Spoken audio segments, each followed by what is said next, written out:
Amém, queridos irmãos, chegamos à segunda-feira, quarta semana. Nessa quarta semana, o título geral é Em Cristo estão ocultos todos os tesouros da sabedoria e do conhecimento. O título da segunda-feira, Estamos em Guerra, e o versículo, Colossenses capítulo 2, versículos 1 e 2. Gostaria, pois, que soubesseis quão grande luta venho mantendo por vós, pelos laodicenses e por quantos não me viram face a face, para que o coração deles seja confortado e vinculado juntamente em amor, e eles tenham toda a riqueza da forte convicção do entendimento para compreenderem plenamente o mistério de Deus, Cristo. Senhor Jesus, obrigado, Senhor, por mais um dia.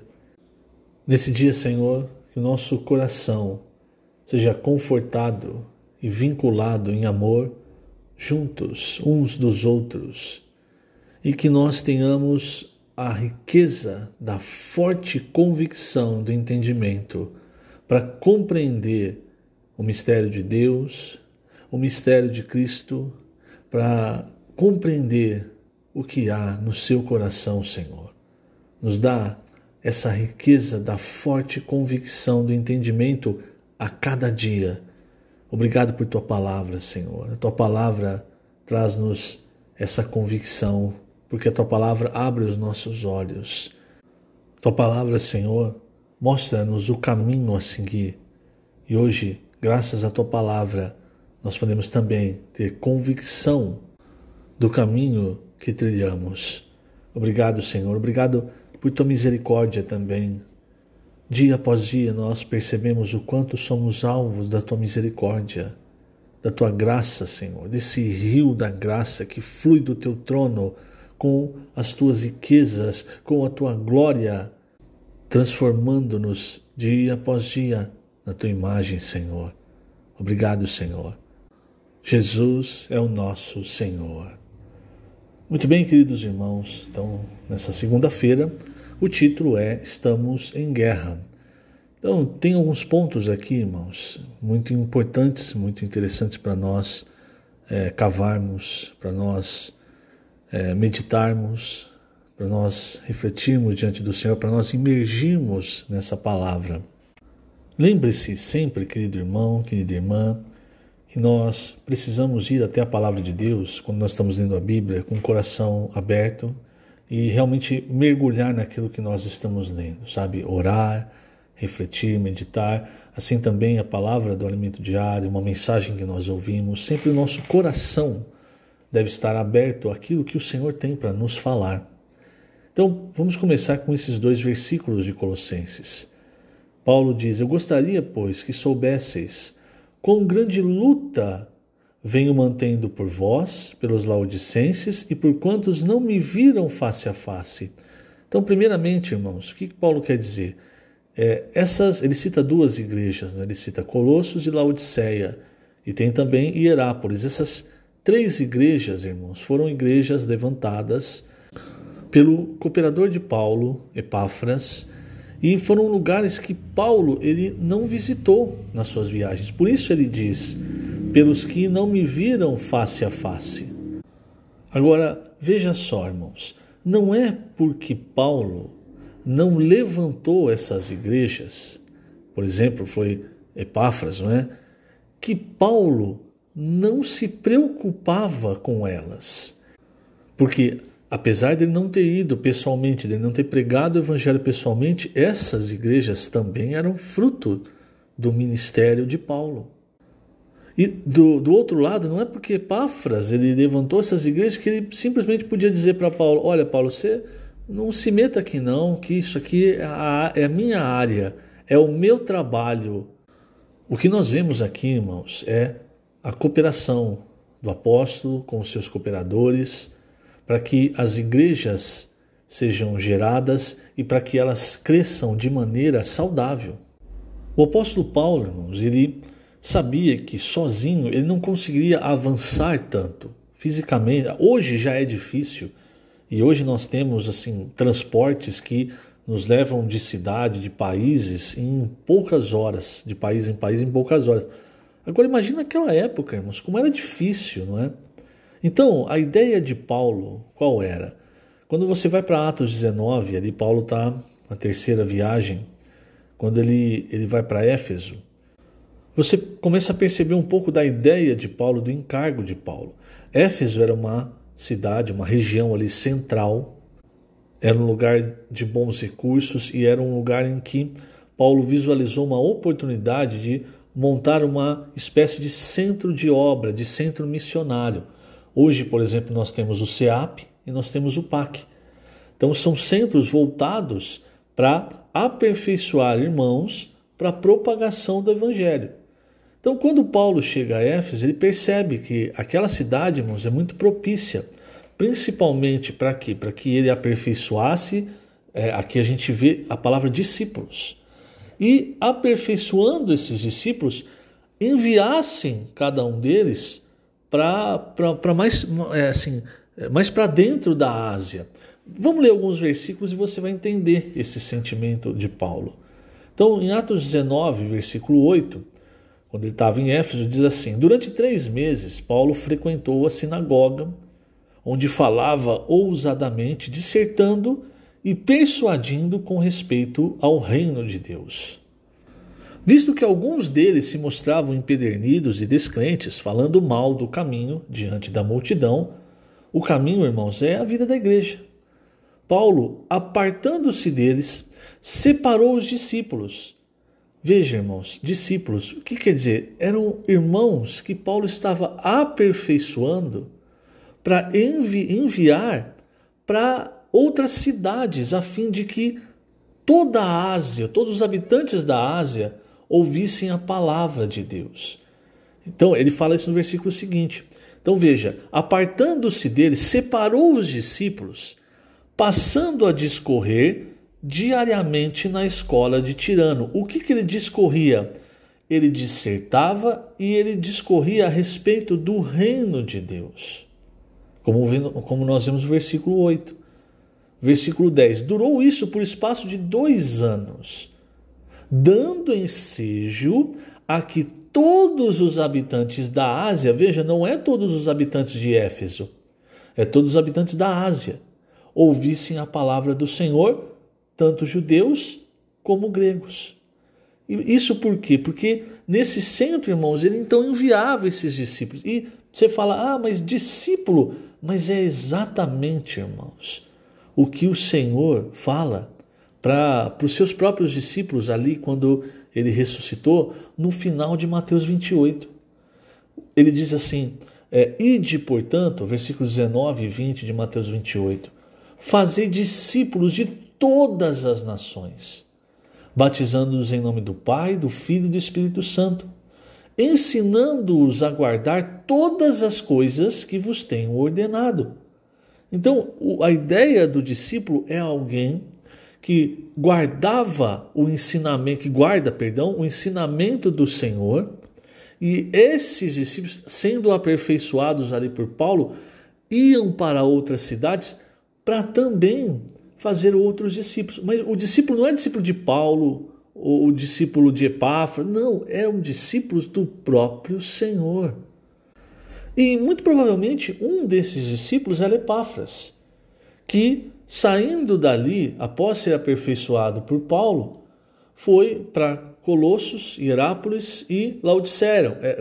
Eram cidades próximas umas das outras, e ali, irmãos, pregando o evangelho, ele levantou essas igrejas.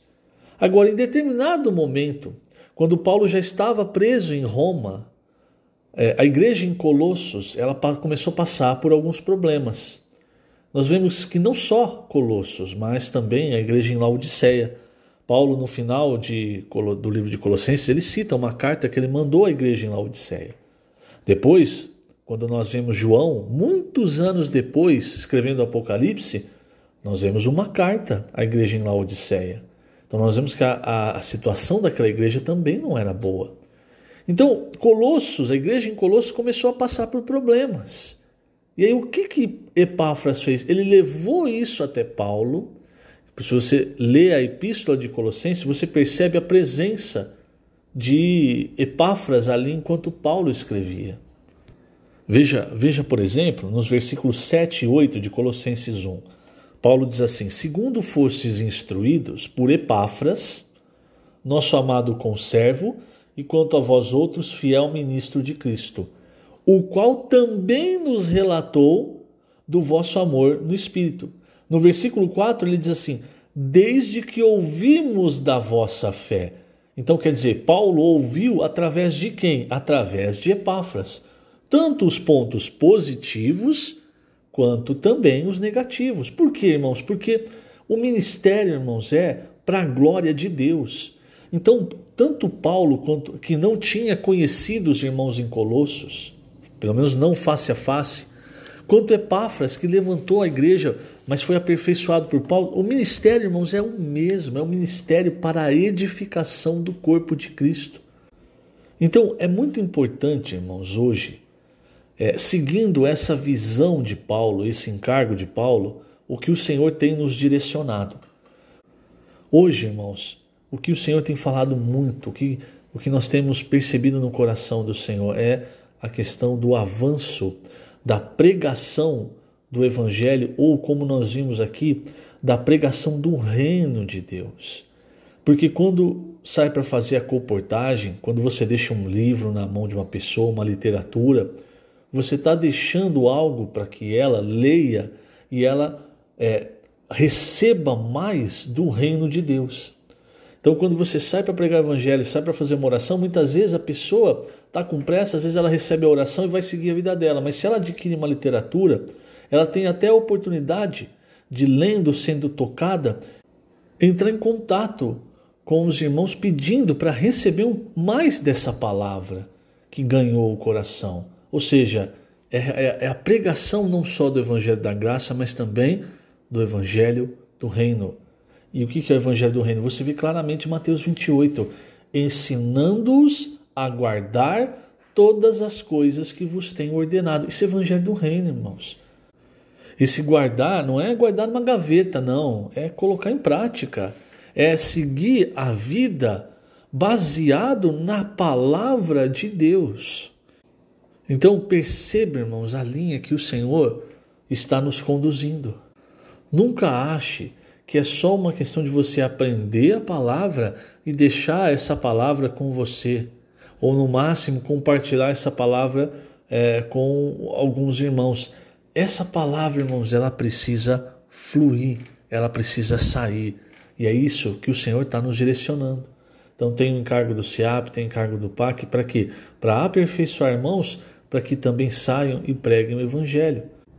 Então, lembre-se desse relacionamento de Paulo e Epáfras. E você vai perceber, irmãos, Paulo ali, ele era a figura do apóstolo. Epáfras era um cooperador e todos juntos, irmãos, serviam ao Senhor, na obra do Senhor. Assim também nós, irmãos, quando nós estamos ligados, encabeçados por Cristo, não interessa a minha posição, o que interessa é servir ao Senhor em unidade, servir ao Senhor com um só propósito, levando o reino de Deus adiante. Agora vamos voltar, irmãos, para Colossenses 2. Eu quero tocar num ponto. Perceba novamente a linha que o Senhor está nos conduzindo. Veja, Paulo, então eu já expliquei essa questão de por que Paulo ele disse que tanto os laodicenses quanto os colossenses ele não tinha visto face a face, mas que mesmo não tendo visto, não tendo pregado o evangelho, Paulo ele considerava aqueles irmãos como também sua responsabilidade.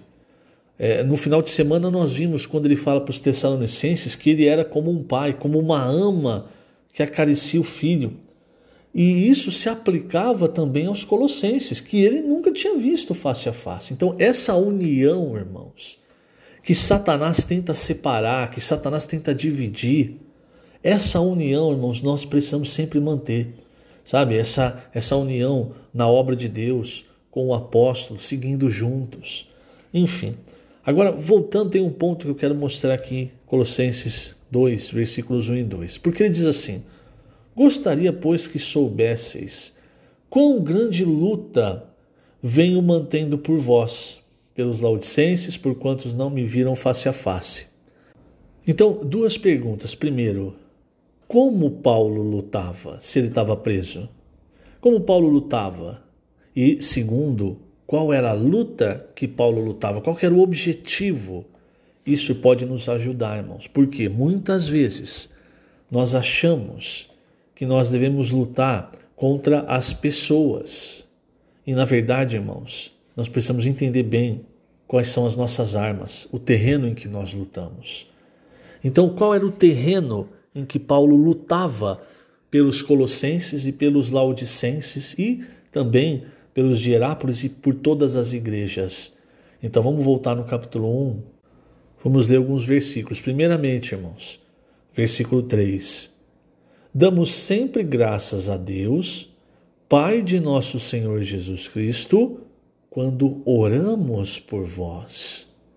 Veja, irmãos, a oração é uma grande, se não for a maior arma que nós temos para ajudar os irmãos, para fundamentar os irmãos, para lutar pelos irmãos.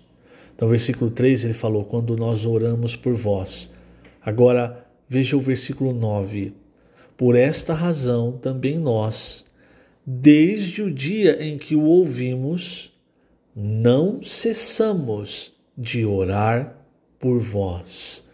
Então, uma das armas, irmãos, que Paulo utilizava nessa luta que ele fala, olha, vocês não sabem quão grande luta eu venho mantendo por vós, era a oração.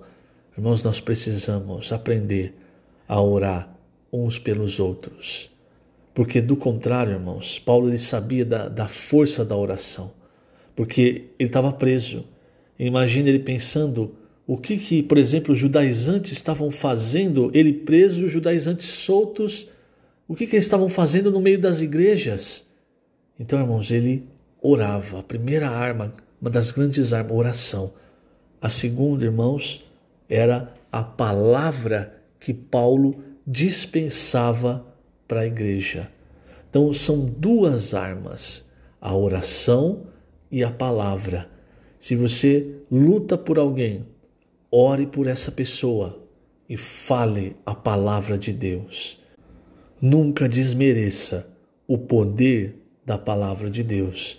Então Paulo, ele não só orava, ele também, quando ele viu a oportunidade, ele escreveu uma carta, aliás, ele escreveu diversas cartas para as igrejas. Essas cartas, irmãos, eram a espada de Deus, a palavra rasgando as hostes do inimigo e fundamentando os irmãos. Então lembre-se, eu fiz duas perguntas, né? Primeiro, como Paulo lutava? Esse é o ambiente que Paulo lutava, são as armas que ele lutava. Mas eu fiz outra pergunta, para o que Paulo lutava? O objetivo. Então fica claro, irmãos, quando vamos voltar aqui no capítulo 1, no versículo 9, ele diz, né? Por essa razão também nós, desde o dia em que o ouvimos, não cessamos de orar por vós, olha agora, e de pedir que transbordeis de pleno conhecimento da sua vontade em toda sabedoria e entendimento espiritual. Isso é parecido com o que ele fala para os Efésios, quando ele diz que ele estava, veja novamente, ele fala, eu oro para que vocês tenham espírito de sabedoria e revelação. E aqui ele diz sabedoria e entendimento espiritual. Revelação e entendimento é a mesma coisa.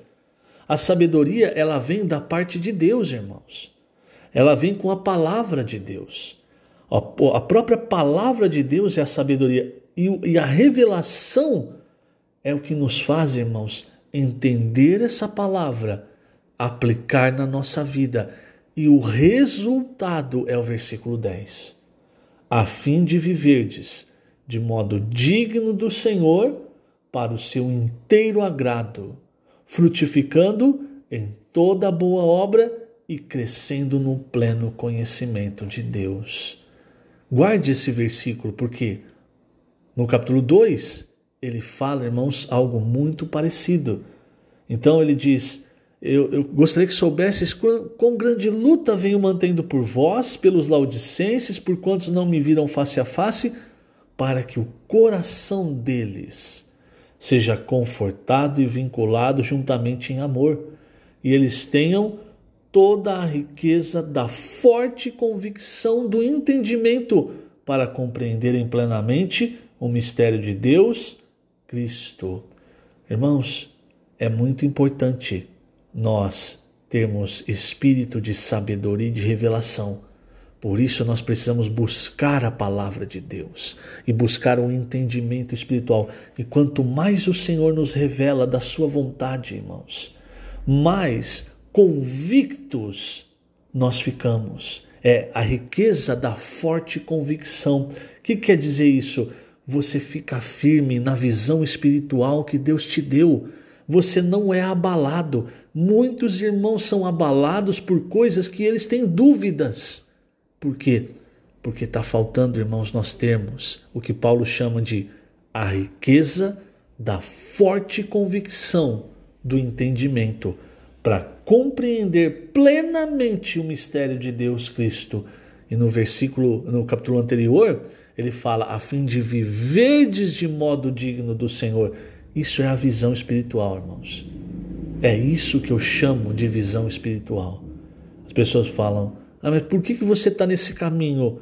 Por que você está tomando esse caminho? É porque nós temos uma visão, irmãos, que Deus nos deu. E quando você tem uma visão, é o que Paulo mostrou no capítulo 2, você tem a forte convicção do entendimento, a riqueza da forte convicção do entendimento. Como o próprio Paulo disse para o rei Agripas, eu não posso desobedecer a visão celestial. Mas essa visão, irmãos, ela só vem quando nós buscamos a palavra, quer dizer, a sabedoria e o entendimento. A sabedoria pela palavra de Deus. É a própria palavra de Deus a sabedoria. E o entendimento, irmãos, é quando há revelação. Se nós permanecemos com dúvidas, irmãos, nós somos um alvo fácil para Satanás, porque ele sempre vem para estimular as dúvidas que nós temos. Como é que nós sanamos as nossas dúvidas? Indo até o Senhor, orando, buscando a palavra, buscando a sabedoria e o entendimento. Isso vai moldar a nossa vida, a nossa maneira de viver, isso vai moldar a nossa visão. E aí quando qualquer vento de doutrina vier, você vai olhar e falar assim, não, esse não é o caminho de Deus. Mas como é que você pode ter tanta certeza? Porque eu tenho a riqueza da forte convicção do entendimento da vontade de Deus. Que o Senhor te abençoe grandemente nesse dia. Lembrando, estamos colocando essas gravações na página do YouTube da Igreja em Ribeirão Preto. Jesus é o nosso Senhor.